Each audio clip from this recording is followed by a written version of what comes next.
I've been seeing a couple of stories about various video games that I wanted to talk about because you guys know I'm a super progressive lefty guy. I love that. I don't love it because it came out of a rage and a remaining unfairness, but I love that whether you're talking about Colin Kaepernick or you're talking about the George Floyd tragedy or a lot of the LGBT stuff that was that group of people being disrespected at best, harmed, killed at worst. The rage led to the change, and I think that's wonderful. But I think we're seeing now what we've always said, or a lot of us on this chat have always said, grabbing the culture and saying enough. I'm a fan. I think it happens at times. It happened in the 60s. It's important. But as we've always said, and we've talked about it on this show, that end of the day, the money is really what drives these companies. They're companies. Regardless what the Supreme Court will tell you, they're not people, and the companies, and they go where the money is. And so we're seeing that now, right? And I want to show you, I'm not going to show you the whole thing, but if you're excited about Starfield, and I am, I loved the first Starfield, one of my favorite single-player games and my favorite single-player narrative stories in a game of all time. This is a 9-minute deep dive. This comes out in 2 weeks. This is their first major expansion called Shattered Dimension or something. But I just want to show you a minute and a half of it, then we'll talk about it on the other side. I want to see if you're seeing what I'm seeing. And Crimson Fleet. And humans aren't the only dangers in the badlands of the planet. With the line between reality and the vortex breaking down, creatures from the other side can slip through, like the vortex horror. When you disturb the barrier between our world and theirs, they can sense it, creating these honestly terrifying ambush scenarios.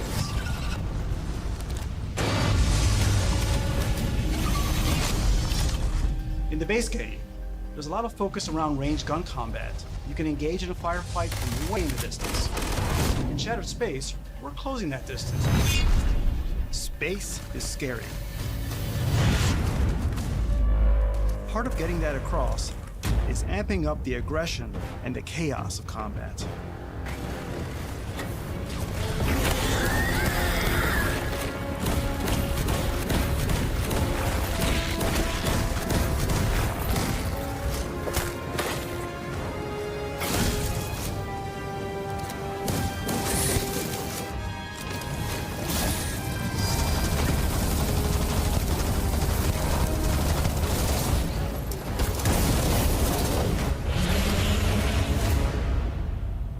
And again, this is, I'll show you some better examples of this culture war pendulum I'm talking about. But what I think is interesting here is some of it is culture, some of it is ego, but it's all the same. Like this suddenly seems like the guys at Bethesda, and again, I say this as a massive fan of the base game of Starfield, but it seems like suddenly hang on. It seems like you're getting a switch to sort of what we got as kids of the 70s and 80s and early 90s, where you got your pathos and you got character deep dives or semi-deep dives, but it was integrated with more commercial mentality. This feels more... This doesn't feel like Starfield. It feels like there are elements, if you watch the whole thing of Starfield. Ravno says it looks like a completely different genre. That part does. But what I love about this is it reminds me of movies like Terminator 2, which was about something, but it was still action-packed, or even Alien, right? And so, yeah, so Awesome says this is Starfield. I thought it was an indie game. Right. I mean, you could take that as an insult because I know a lot of you guys don't like this game. But I'm saying I love the fact that it seems like the industry is kind of being forced to go, we need to be able to let us be artistic and writers and have things to express. But we have to remember we are making entertainment, and the best entertainment in my opinion, and I think the industry, not just games, but movies, books, TV, bears this out, the best entertainment is where 90 to 95% of it is entertainment. And then there's kind of a little bit of a heart in there that you got to kind of look for. So I'm excited for this, but this is just the tip of it. I think we're seeing a shift overall, right? This is coming from, now this is about movies, but it applies, and I'll get you back for some games. Star Wars has become too serious, says Donald Glover. And I like how he frames this. He said he's talking about he's playing Lando again in a movie. And he says, as a Star Wars fan myself, I think it's important there just needs to be fun being had. It's very hard to have fun right now, and this is important, in my opinion. He says it's tough because there are various things happening, and those are the only things that connect us weirdly. So I get why things are serious, but part of the human experience, I believe, is we have a responsibility to have enjoyment, and I just feel like we're lacking in that department. I feel like I have enough control, meaning Donald Glover, and maybe you get painted as a control freak, but it's like, yeah, control allows for there to be a single vision. And if the vision is singular, people want it more. This is interesting, too. This is a great interview. He says the less it is a singular vision, the less people want it because they feel like they could have made it. Look, we live in a time where anybody can fucking make anything. You go on TikTok, there's literally every type of thing on TikTok. There's documentaries, puppetry, there's yarn, stop motion. There is. I've seen it. It's great. So why would you want to see something that you feel like you could have made yourself? I think it's very, very astute, very, very smart. Morgan says Star Wars needs to dump the Skywalker era. He even says that. He even talks about that. He says, let me see if I can find the quote, but here he goes. He says, Star Wars, I love it, but sometimes it be super serious. Sometimes it's like way too serious. Everything that has to do with the Skywalkers is like so serious. Lando, I think the best part about him is he's a scoundrel, and I feel people can relate to that, and he's probably like, man, this war is whack. I need money, which I feel everyone can relate to. So I dig it. I dig it, right? I dig that we are seeing that pendulum swing, not because I disagree with the need for the pendulum to have gone where it went. And the way change works, I guess, I'm 53, I'm older than a lot of you, but I'm not so old that I can say this is how it works, but it seems that's how change works. The pendulum swings to the left, gets some of the progressive ideas, not enough for somebody like me, but for enough for them to be meaningful. Attached to the pendulum, it swings back to the center, and it dissipates some of that progressivity into the world, and the world gets a little more accepting, a little more caring, a little more loving for more people. But I do like that entertainment seems to be going, we need to entertain. Here's another example. I don't like this site because it's a grifty site, that Park Place, but I did like where they wrote this interview. The Warhammer, which I just bought this. Wait, hang on. Vitaphone says, weird take from a guy playing a character spinoff from the Skywalker storyline. Are you talking to me? I haven't seen anything to do, if you're talking about Star Wars Outlaws, which is my game of the year so far. What in Star Wars? I haven't seen anybody mention the Skywalkers at all in that game.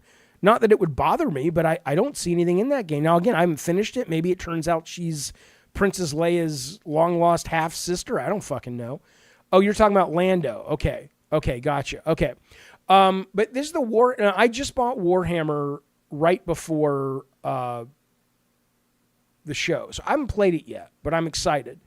But this is what the CEO, I guess Asmongold, who I've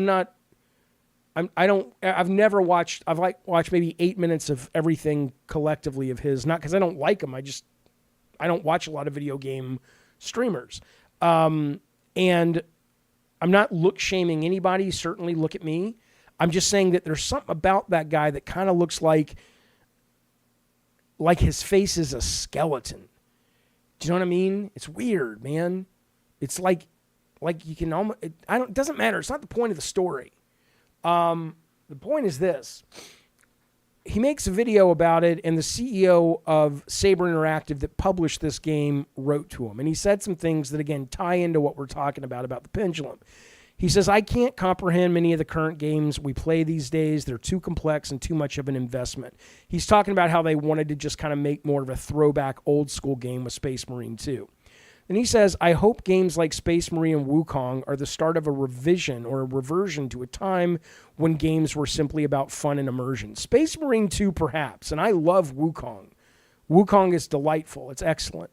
But I don't know. There's some stuff in there that if you don't look up a guide, you're like, what the fuck am I doing? How am I supposed to get this item and stuff in that game? But regardless, though, I think it's excellent. I love that fucking game.